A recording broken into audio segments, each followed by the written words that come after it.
Hello everyone, I'm Sangapal Chakranarayan. I welcome you back on our official YouTube channel English with Sangapal Sir. So far we have solved many SBI clerical PYQs.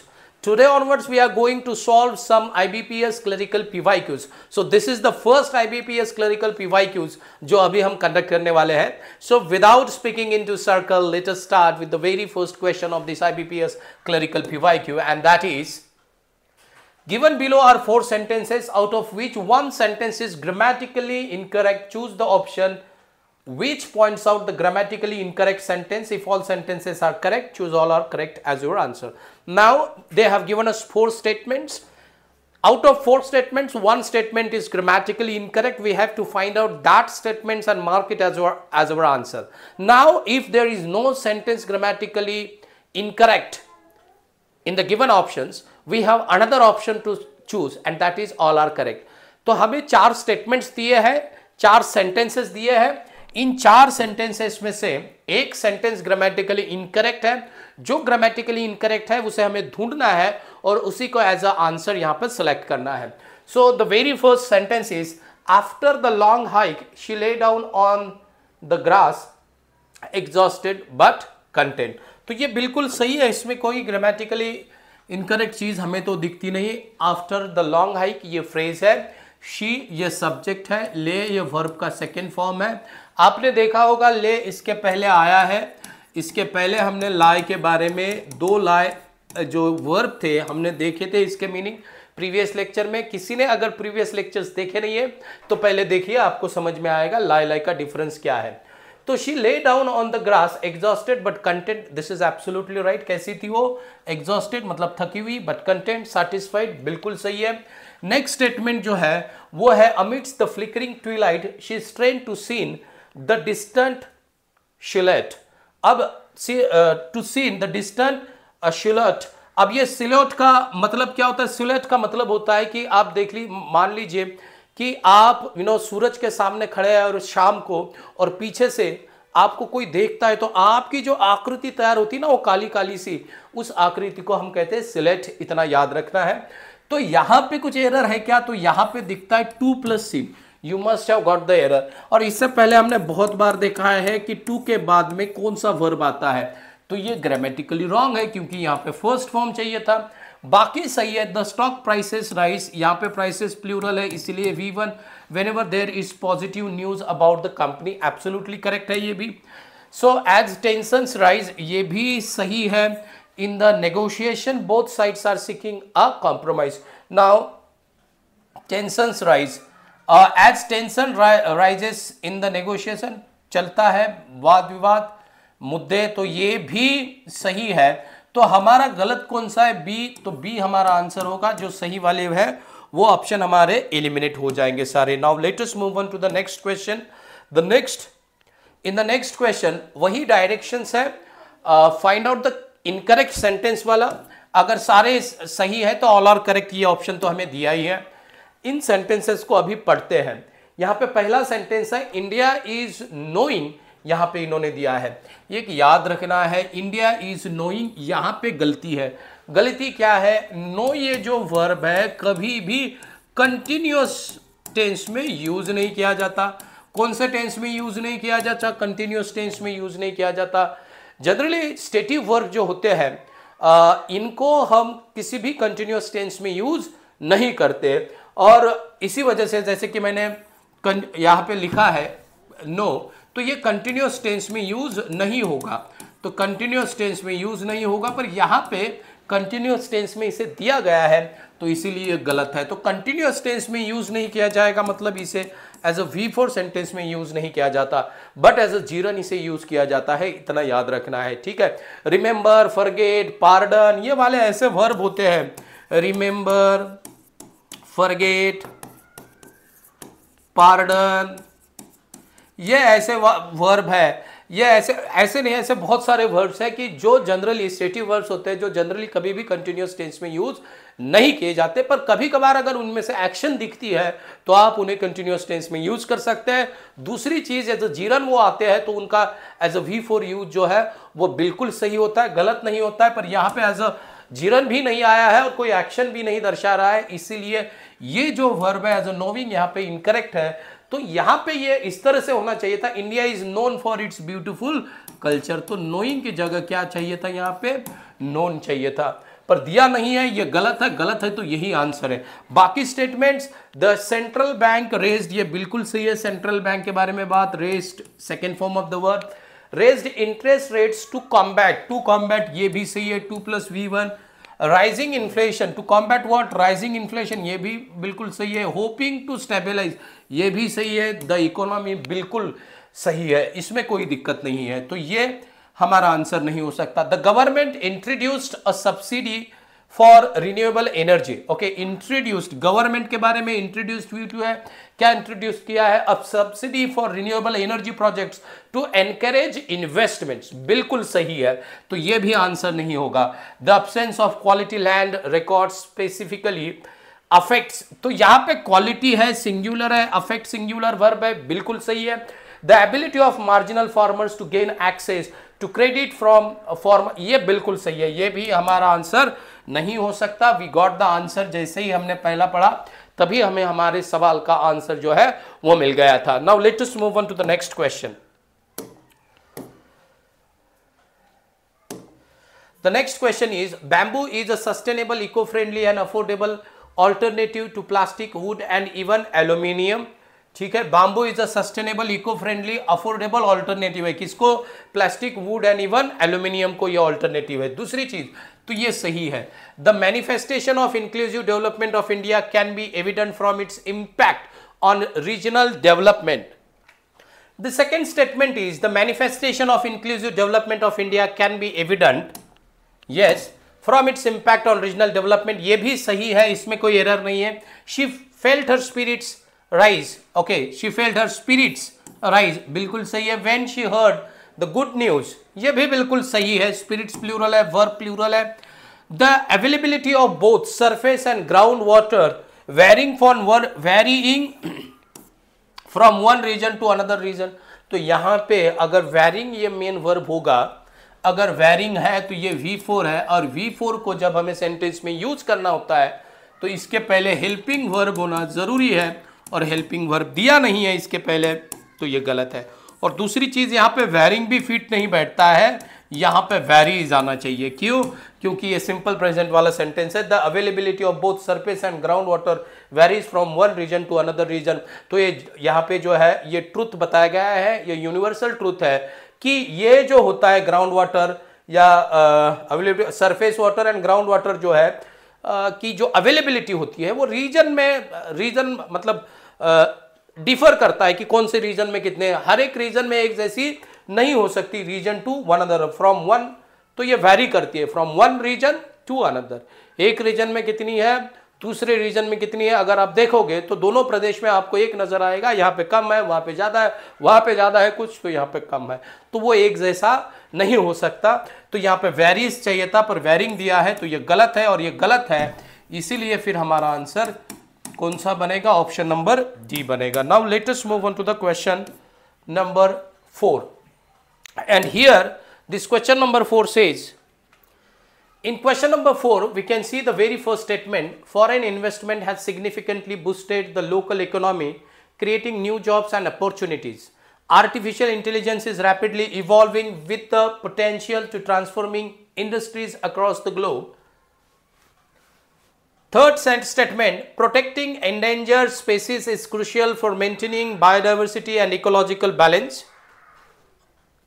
चौथा है, the ancient ruins provide a glimpse into a civilization that once thrived thousands of years ago. तो यहां पे जब हम इन statements को पढ़ते हैं तो we are talking about foreign investment, singular verb, क्योंकि ये सिंगुलर है, सही है। बूस्टेड ये वर्ब है, कैसा, सिग्निफिकेंटली, ये एडवर्ब है, सही है। The local economy, specific economy, creating new jobs and opportunities, बिल्कुल सही है। आर्टिफिशियल इंटेलिजेंस ये सिंगुलर है, ईच सिंगुलर है। इवॉल्विंग वर्ब है, तो कैसा, रैपिडली एडवर्ब है। विथ द पोटेंशियल, ठीक है, टू ट्रांसफॉर्म, क्या transform, to transform, industries across the globe, तो ये भी सही है। Protecting endangered species, protecting what, endangered species, तो we are talking about species. कैसी स्पेसीज, तो स्पेसीज नाउन है। कैसी स्पेसीज, तो endanger, endanger is not a verb, here it must be acting as an adverb, I am sorry as an adjective, क्योंकि ये noun को specify कर रहा है, तो एज एन एडजेक्टिव ये होना चाहिए था इंडेंजर्ड। क्या होना चाहिए था? इंडेंजर्ड।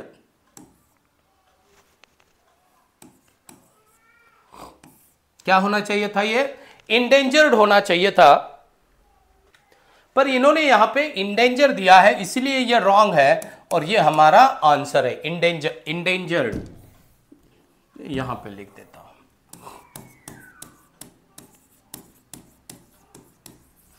इंडेंजर्ड, ठीक है। तो ये इंडेंजर्ड स्पीसीज है, नॉट एंडेंजर, तो ये हमारा यहां पे रॉन्ग है। नेक्स्ट वाला, the ancient ruins provide a glimpse into, ये तो बिल्कुल सही है, इसमें कोई डाउट नहीं है, तो ये भी आंसर नहीं होगा, ये भी नहीं, ये भी नहीं, ये गलत है, इसीलिए ये हमारा आंसर है, क्योंकि हमें इनकरेक्ट ढूंढना है, करेक्ट नहीं ढूंढना है। Now let us move on to the next question, and the next question is question number 5 to 8. In each question, a part is omitted which is then replaced by a blank. Choose the word from the given options that will fit into the blank most appropriately. Fill in the blank का ये question है। चलिए इन fill in the blanks को थोड़ा सा solve कर लेते हैं। Now the very first blank is the snake silently slide the tall grass barely making a sound. तो वो कहाँ से चला जा रहा है? वो जो ग्रास होता है, घास होती है, घास में से निकल के जा रहा है। तो यहां पे स्लाइड के साथ इन्होंने प्रेपोजिशंस दिए, तो अगेन ये ग्रामर वाला सवाल है, सारे के सारे प्रेपोजिशंस हैं, ठीक है। तो स्लाइड ऑफ का मतलब क्या होता है? स्लाइड ऑफ, स्लाइड ऑफ, अगर स्लाइड के साथ ऑफ यूज करेंगे, मान लीजिए मैंने यहां पे स्लाइड लिख लिया है और स्लाइड इसके साथ अगर ऑफ यूज करता हो, तो इसका मतलब होता है टू मूव फ्रॉम और to fall from surface area, to fall from surface area, इस तरह से हम इसका सरफेस एरिया से नीचे गिरना। थ्रू मतलब, तो यहां पे जो थ्रू का मतलब होता है, through, through the slide through, मतलब to move through. Slide through का मतलब यहां पे क्या होगा? THROUG, स्लाइड थ्रू का मतलब होगा मूव्ड थ्रू। तो ये बिल्कुल सही जाता है, मूव्ड थ्रू। तो इसे पकड़ के रखेंगे, स्लाइड अवे, डूल ढकेल के नहीं जा रहा है, ऑफ भी नहीं होगा। स्लाइड डाउन मतलब क्या होता? तो स्लाइड डाउन, नीचे आना, तो ये भी नहीं होगा, स्लाइड डाउन, इसका मतलब होता है टू गो डाउन, ठीक है, नीचे आना, ठीक है, टू स्लाइड डाउन, नीचे आना, ये भी नहीं। स्लाइड अप, थोड़ा सा ऊपर खिसकना, थोड़ा सा नीचे खिसकना, स्लाइड डाउन, तो थोड़ा सा नीचे खिसकने के लिए हम क्या कहते हैं? Slide down. स्लाइड अप, तो ये भी नहीं आएंगे, तो यहां पे वो खिसक नहीं रहा है, वो जा रहा है कहां से? घास से, बेयरली मेकिंग अ साउंड, कोई आवाज नहीं कर रहा है, बिना आवाज किए जा रहा है, मूव हो रहा है। तो यहां पे थ्रू जो है वो बिल्कुल सही बैठता है, और इसीलिए हम यहां पे ऑप्शन बी जो है, इसे हम अपना आंसर सेलेक्ट करेंगे। Now let us move on to the next question, and the next question is question number 6। यहां पे क्वेश्चन नंबर 6 ये कहता है, she felt a mix of excitement and nervousness while blank into the unknown territory for the first time. तो पहली बार किसी unknown territory में वो जा रही है, तो यहां पे she felt a mixed excitement, तो मिक्स एक्साइटमेंट था, एंड नर्वसनेस, थोड़ा नर्वसनेस था, while क्या है? रिसेंबलिंग, वो अलाइक है, किसी चीज से मिलती जुलती है, अलाइकनेस की बात हो रही है? नहीं। गेजिंग, किसी चीज को वो नाप रही है क्या? Are we talking about measuring something? No, तो गेजिंग भी नहीं आएगा। सो एक्सपेंडिंग, किस चीज को? Expanding into unknown territory, unknown territory में वो एक्सपेंड कर रही है, कौन सी चीज एक्सपेंड कर रही है? दिया है? नहीं, देयरफॉर ये भी नहीं हो सकता। फ्लोटिंग, फ्लोटिंग का मतलब होता है तैरना, तो ये भी नहीं आएगा। वेंचर का मतलब होता है, यस, टू डेयर। वेंचर का मतलब क्या होता है? टू डेयर, ठीक है, मतलब धाड़स करना, ठीक है, हिम्मत करना।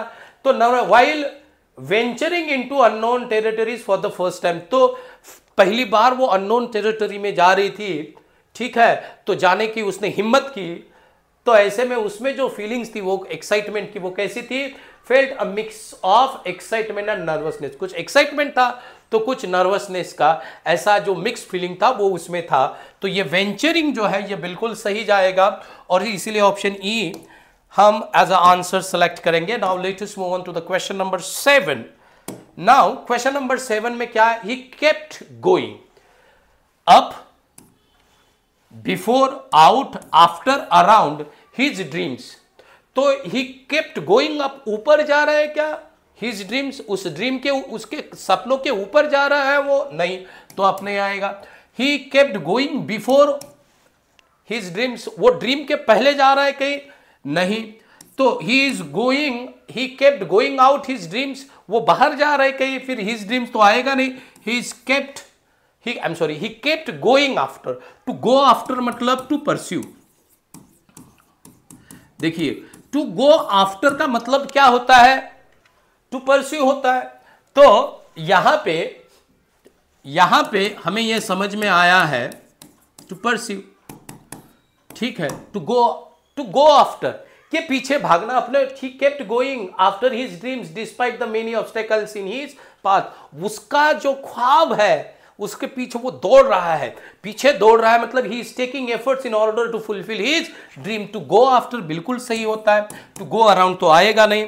देखिए ये भी जो है ये हमारा प्रेपोजिशन वाला है सवाल, मतलब ये फिल इन द ब्लैंक भी grammar based fill in the blank है, इतना हमें याद रखना है, ठीक है। चलिए बढ़ते हैं आगे, देखते हैं next question and the next question is the collector proudly displayed the first, क्या है, of the rare comic book in glass case. तो रेयर कॉमिक बुक है जो मिलता नहीं, रेयर कॉमिक बुक है, कहां पे है, ग्लास, इन ग्लास केस है, ठीक है, बुक के बारे में। तो बुक का डेप्थ होता है क्या, ग्लास में डेप्थ है क्या कि जो दिखाई देगा, नहीं, डेप्थ नहीं। एडिशन है तो किताब का एडिशन हो सकता है। The collector proudly displayed the first edition of the rare comic book, yes ये हो सकता है बिल्कुल। तो क्योंकि किताब का जो एडिशन होता है, पहला एडिशन पहली बार जो निकला था तो वो रेयर है, अब पहला एडिशन मिलेगा नहीं तो ग्लास केस में रखा है, तो यस, तो ये हमारा आंसर होगा ऑप्शन बी। यहां पे can we say first emphasis, नहीं, फर्स्ट एबिलिटी मोमेंट बिल्कुल नहीं, एडिशन सही है, देयरफॉर एडिशन जाएगा और एडिशन एज आंसर हम मार्क करेंगे। Now let us move on to the question number 9। Question number 9 says, read the directions carefully, rearrange the following sentences in the proper sequence to form a meaningful paragraph, then answer the question given below। तो ये jumbled paragraph वाला है और थोड़ा सा अलग है jumbled paragraph. चलिए let us start solving the jumbled paragraph question। तो यहां पे ये 1 2 3 4 5 स्टेटमेंट्स दिए, A B C D E. अब इन स्टेटमेंट्स को हमें अरेंज करना है इन देयर प्रॉपर ऑर्डर। तो इनको सॉल्व करते वक्त वी कम टू नो, देखिए पहला statement, trust in institution and interpersonal trust, यहां पे देखिए ट्रस्ट, कौन सा trust, in institutions and interpersonal trust are positively correlated with economic prosperity as they reduce transaction cost and encourage investment। दूसरा statement कहता है the survey also highlighted that countries with higher trust levels tends to have better governance which further contributes to their economic success. तीसरा, a recent survey explored the relationship between trust and prosperity revealing a strong link between the two. Next है, consequently nations that foster trust within their societies often experiencing greater economic growth and stability। According to survey, trust not only enhances social cohesion but also plays a crucial role in facilitating economic transactions। तो यहां पे ये पूरे statements पढ़ने के बाद हमें ये याद आता है, वी आर टॉकिंग अबाउट, देखिए अकॉर्डिंग टू द सर्वे, कौन सा सर्वे, तो इसका मतलब ये तो हमारा पहला नहीं आएगा। पहले तो मैं आपको बता देना चाहता हूँ कि यहाँ पे ये जो सवाल है, क्वेश्चन जो है which of the following should be the first sentence after rearrangement. तो हमें डायरेक्टली ये दिया नहीं है ABCD ऐसे कुछ सीक्वेंस दिया नहीं है, तो we don't have any option जिससे हम वहां तक आंसर तक जल्दी पहुंच सके। तो यहां पे हमें खुद इनको पढ़ना है अच्छे से और इनको पहले सीक्वेंस में लाना है। तो चलिए यहां पे हमें यह पता चला, तो अकॉर्डिंग टू द सर्वे, तो सर्वे कहां पे दिया है, पहली बार यहां पे है।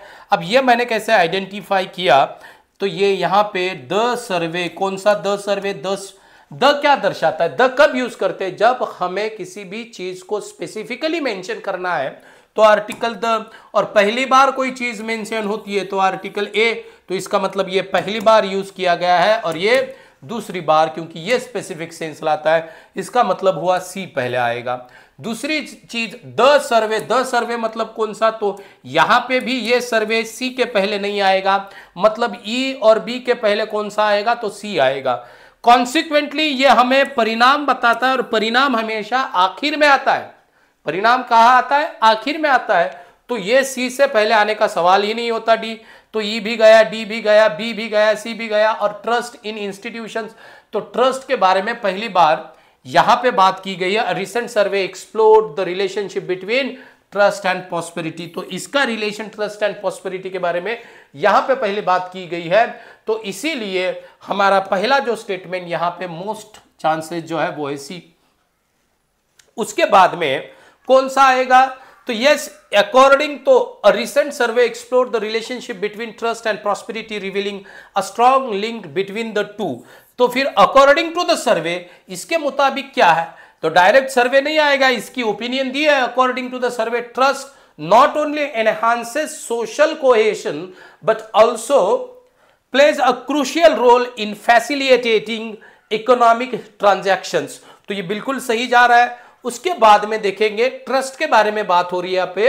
Trust not only enhances social cohesion but also plays a crucial role in facilitating economic transactions. Trust in institutions, the survey also trust in institutions, तो इस आइडिया को ऑल्सो बाद में, ऑल्सो एक आखिरी में आएगा, ठीक है, ऑल्सो बीच में नहीं आएगा। तो इसीलिए बीच में क्यों नहीं आएगा, ऑल्सो क्या करता है, जो आइडिया बोला गया है उसमें एडिशन करता है, ऐड करता है। तो इसमें पहले से पहले बी लेंगे तो ये ट्रस्ट जो है वो आगे मैच नहीं होगा, तो आखिरी वाली चीज जो है ऑल्सो से यहां पे ऐड की जाएंगी ट्रस्ट के बारे में। तो ट्रस्ट इन इंस्टीट्यूशंस एंड, क्योंकि यहां पे ट्रस्ट की बात हो रही है तो इसे आगे लेके चलते हैं। Trust in institutions and interpersonal trust, trust in institutions and interpersonal trust are positively correlated with economic prosperity as they reduce transaction cost and encourage investment. The survey also, अब ये सारी चीज ट्रस्ट के बारे में बात हो रही है, सर्वे ने और कुछ बताया, ऐड किया है। The survey also highlighted, तो मुझे एक समझ में आया है कि सी के बाद में हमारा आया था ई, और ई के बाद में आया है ए, और ए के बाद में आएगा बी, और बी के बाद में डी। क्यों, क्योंकि ये कॉन्सिक्वेंस बताता है। क्या बताता है, कॉन्सिक्वेंस बताता है, तो उसके बाद में आएगा डी। इतना याद रखना है, क्योंकि कॉन्सिक्वेंटली ये हमेशा आखिरी में आता है। ये अगर इतना भी याद रखो तो भी आपको हिंट मिल जाएगा। तो इसका जो सीक्वेंस हुआ है वो है CEABD। क्या हुआ है, CEABD। देखिए यहां पे ना एक चीज बहुत जरूरी थी, एक बहुत इंपॉर्टेंट चीज है। हमें पहले तो आइडेंटिफाई करना होता है कि कौन सा सेंटेंस स्टेटमेंट जो है आइडिया को ओपन कर रहा है, इंडिपेंडेंट है। तो जब हमने सब स्टेटमेंट्स पढ़े तो याद आया कि हम सर्वे के बारे में बात करें। एक सर्वे हुआ है जो किसके बारे में बात कर रहा है, दो चीजों के रिलेशन के बीच, दो चीजों के बीच में जो रिलेशन होता है ट्रस्ट एंड प्रॉस्पेरिटी, तो उसके बारे में हो रहा है। अब इस ट्रस्ट और प्रॉस्पेरिटी को ही आगे लेके जाएंगे। कौन सी, ट्रस्ट एंड प्रॉस्पेरिटी के बारे में बात हो रही है, revealing a strong link between the to. तो इसी आइडिया को, ट्रस्ट और प्रॉस्पेरिटी को हम आगे लेके जाएंगे। तो इस आइडिया को ई में according to the survey trust not only enhance social cohesion but also plays a crucial role in facilitating economic transaction. तो इकोनॉमिक ट्रांजैक्शन को फैसिलिटेट करता है, आसान करता है, मतलब प्रॉस्पेरिटी में हेल्प करता है। इसी चीज को यहां पे क्या किया है, आगे बढ़ाया है। और फिर हम देखेंगे यहां पे ये क्या कहता है इससे आगे जाने के बाद में, trust in institutions and interpersonal trust are positively correlated with economic prosperity. ये इकोनॉमिक प्रॉस्पेरिटी के साथ जो है वो पॉजिटिवली क्या होता है, कोरिलेटेड होते हैं।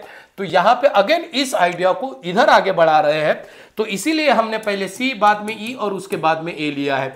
उसके बाद में सर्वे और क्या बोलता है, सर्वे में और क्या है वो बोला गया है, वो बी में दिया है, इसीलिए उसके बाद में बी दिया है। और फिर यहां पे कॉन्सिक्वेंटली नेशंस दैट, तो ये कॉन्सिक्वेंटली बता रहा है इसी के साथ, ठीक है। तो कॉन्सिक्वेंटली आखिर में हमेशा आता है, इतना याद रखना है, बचता तो डी है, अब बचा कुछ नहीं है तो वो उसके बाद में रख देना है। तो इसीलिए हमारा सीक्वेंस आया था सी ई ए बी डी। अब चलिए देखते हैं सी ई ए बी डी ही हमारा आंसर तो आया है। तो पहला इन्होंने पूछा है which of the following is the first statement और फर्स्ट सेंटेंस, तो सी कौन सा है, सी है। देखिए नेक्स्ट फोर्थ कौन सा है, सी ई ए। अब पहला है सी, दूसरा है ई, ए बी डी, तो चौथा है बी। तो बी है सी में दिया हुआ, तो सी हमारा आंसर होगा। Now let us move on to the next question. The next question is question number 11। यहां पे कहा गया है which of the following should be the second sentence. तो ई जो है हमारा सेकंड स्टेटमेंट है, तो इसीलिए ऑप्शन बी यहां पे आंसर होगा। Now let us move on to the next question. The next question is question number 12, which of the following should be the third. तो थर्ड में ए है, हमें पता है सभी लोगों को, थर्ड में क्या है, सी ई ए है, तो इसीलिए ऑप्शन ई जो है इसका आंसर होगा।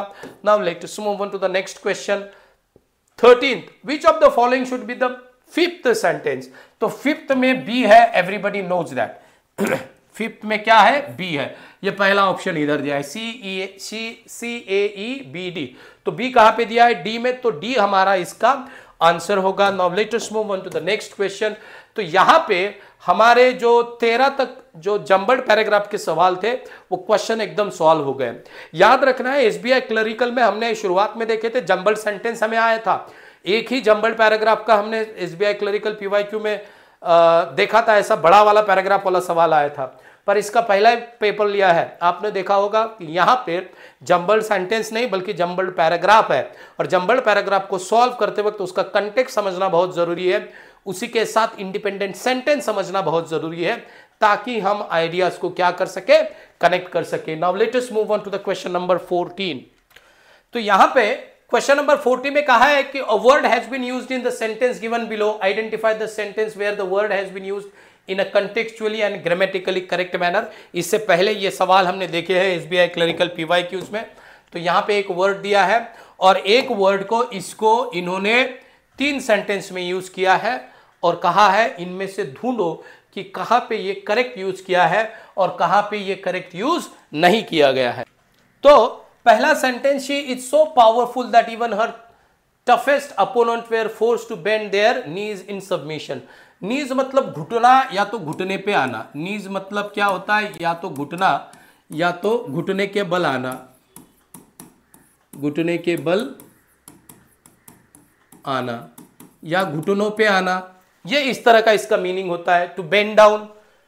तो यहां पे ये बिल्कुल सही है, देयर नीज इन सबमिशन, ठीक है, सरेंडर के मीनिंग से यहां पे यूज किया है। While playing basketball she injured her knee, knee मतलब यहां पे घुटना इस मीनिंग से आया है, ठीक है, उसका घुटना इंजर्ड हुआ है, तो ये भी सही है, ये भी सही है। तो तीसरा है to make the perfect loaf of bread, अगर ब्रेड का लोफ आपको परफेक्ट बनाना है, you need to knead the dough, तो डो को हम नी नहीं करते, डो को हम क्या करते हैं, नीड करते हैं। क्या करते हैं, नीड मतलब बुनना, ऐसे जो आप आटा बुनते हो ना तो उसे कहते हैं KNEAD, तो नी नहीं होता। इसका मतलब यह स्टेटमेंट गलत है, जहां पे 3 दिया है वो गलत है, सिर्फ पहला और दूसरा बराबर है, सही है, वो बी में दिया है, इसीलिए ऑप्शन बी जो है वो हमारा सही है, and therefore we selected option B as an answer. Now let us move to the next one. यहां पे 15 से लेके 17 तक सवाल है। सवाल क्या है, in each of the questions given below a sentence is given with 4 words highlighted. These 4 words may or may not be in their correct position. The sentence is then followed by options with the correct combination of words that should replace each other in order to make the sentence grammatically and contextually correct.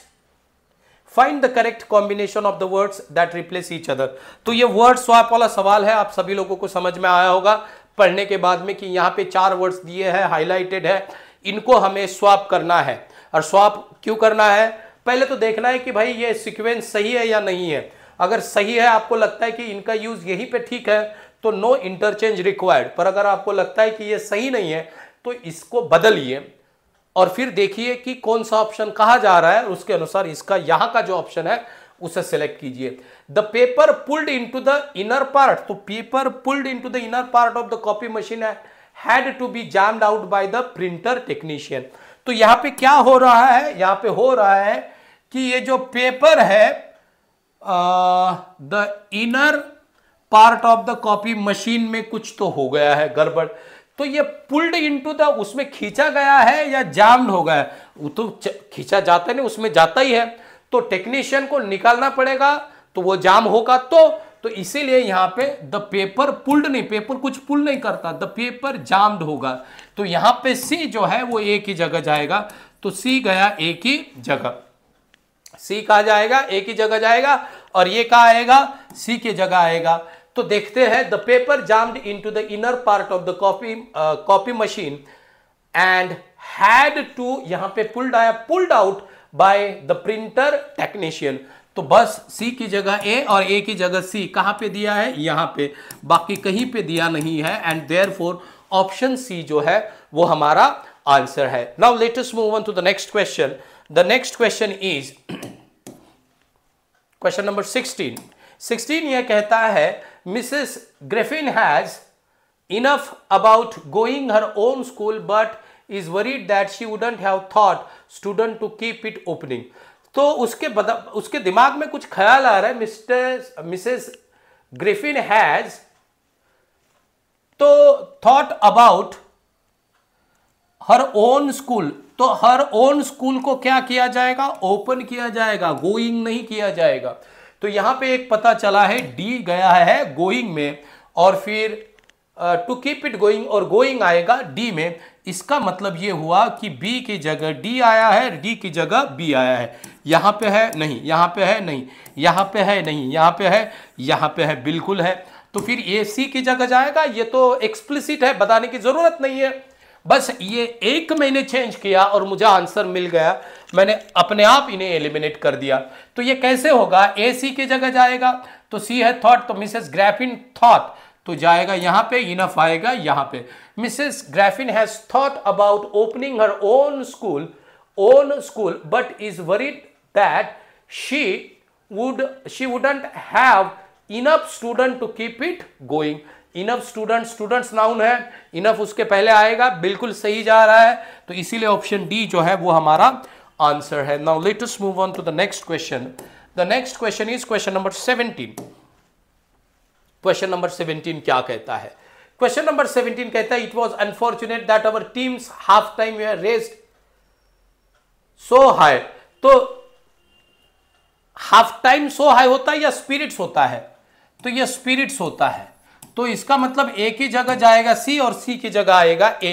कहां पे दिया है, बस यहां पे दिया है, बाकी ऑप्शन है क्या, नहीं दिया नहीं है।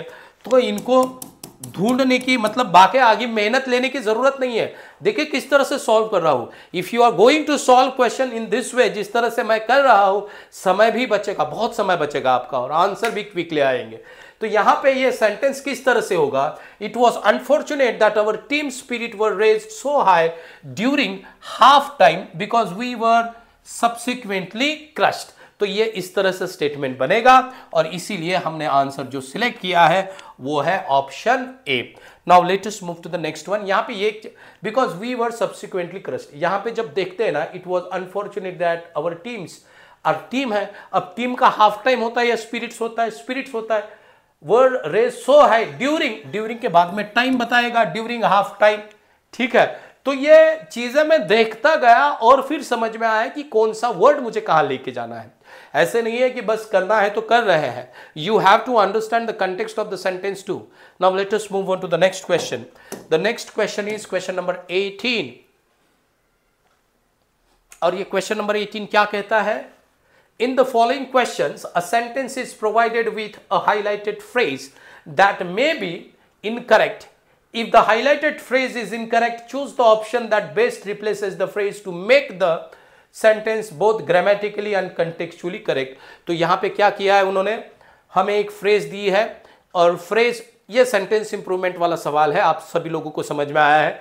सेंटेंस का पार्ट हाईलाइटेड है, हमें उसे रिप्लेस करना है. अगर लगता है कि वो ग्रामेटिकली सही है तो नो रिप्लेसमेंट रिक्वायर्ड, ये ऑप्शन भी हमारे पास है जैसे कि उन्होंने कहा है. चलिए बढ़ते हैं आगे.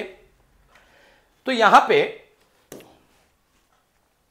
क्वेश्चन है डिस्पाइट रिन्यूएबल एनर्जीज. ये देखिए डिस्पाइट वर्ड यहां पे याद रखना है.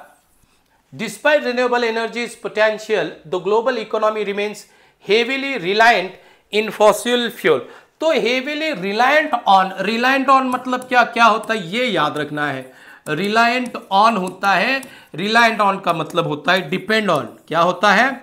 Depend on. तो ये जो है वो गलत है, हमें देखते ही समझ में आया. बाकी सही है. रिमेन्स हेवीली रिलायंट ऑन, किस चीज पे ये डिपेंड करती है?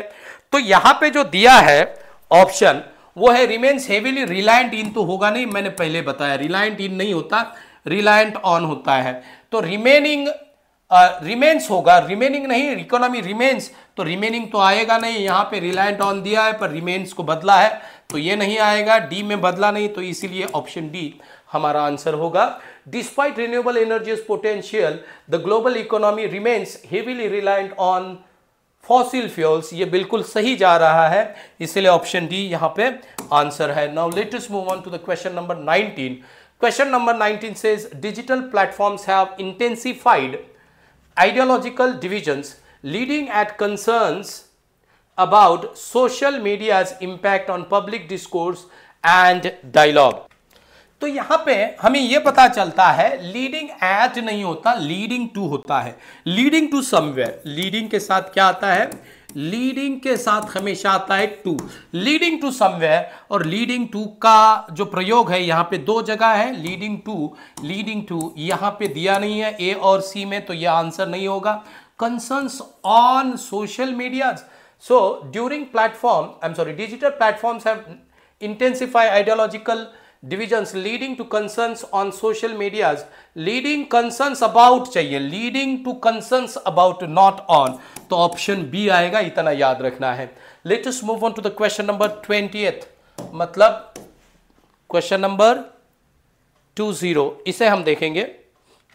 Now in this question we can see cognitive biases often distorting our. often जब आता है ना सेंटेंस में, एक याद रखना है ऑफन, ये जो है इसका यूज जनरली हैबिचुअल एक्शन दर्शाने में होता है. और हैबिचुअल एक्शन कौन से टेंस में दर्शाई जाती है? सिंपल प्रेजेंट में. तो यहां पे ऑफन के बाद में डिस्टॉर्टिंग आएगा नहीं, ये ऐसे ही गलत है. तो ये क्या होना चाहिए? The cognitive biases often distort आएगा. क्या आएगा? Distort. Often distort our perception of reality. ठीक है, आवर परसेप्शन ऑफ रियलिटी. और ये दिया कहां पे है? तो यहां पे जब हम देखते हैं often distort our perception of reality, यहां पे दिया है डिस्टॉर्टेड. डिस्टॉर्ट्स नहीं आएगा क्योंकि ये V5 है और यहां पे बायसेस है तो ये प्लूरल है, तो हमें वर्ब भी प्लूरल चाहिए. डिस्टॉर्ट आवर ये भी नहीं आएगा क्योंकि इन दिया है. ठीक है, तो बचा क्या है हमारे पास? तो हमारे पास यही बचा. ये तो गलत हुआ था, ये भी गलत हुआ था, तो ऑप्शन ए जो है इसका आंसर है. Often distort our perception of reality.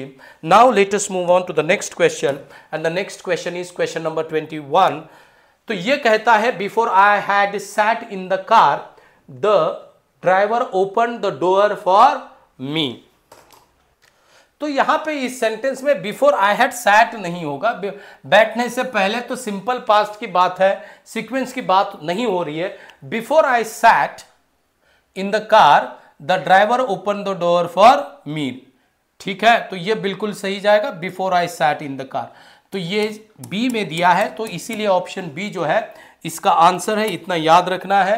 I hope आप लोगों को ये जो क्वेश्चंस मैंने अभी तक दिए हैं सभी लोगों को समझ में आए हैं. अभी ये जो सवाल मैंने आप लोगों को दिया है ये था लास्ट वाला क्वेश्चन. अभी इसके बाद में मेरा एक लाइव लेक्चर है, तो अभी मैं आपकी परमिशन लेता हूं. आई होप आप लोगों को ये लेक्चर सीरीज पसंद आ रही है. बस एक करना है, अगर लेक्चर सीरीज पसंद आती है तो इसे एक लाइक तो बनता ही है. उसी के साथ अगर अभी तक आपने इस चैनल को सब्सक्राइब नहीं किया तो सब्सक्राइब कर लीजिए, ताकि जब भी मैं कोई नया वीडियो यहां पे अपलोड करता हूं उसका पहला नोटिफिकेशन आपको मिलेगा। ठीक है, अगर और आपको कुछ हेल्प करनी होती है तो बस इस लेक्चर को आपको शेयर करना होता है, ताकि नॉलेज जो है वो ज्यादातर लोगों के पास जाए। Thank you very much, see you in the next lecture.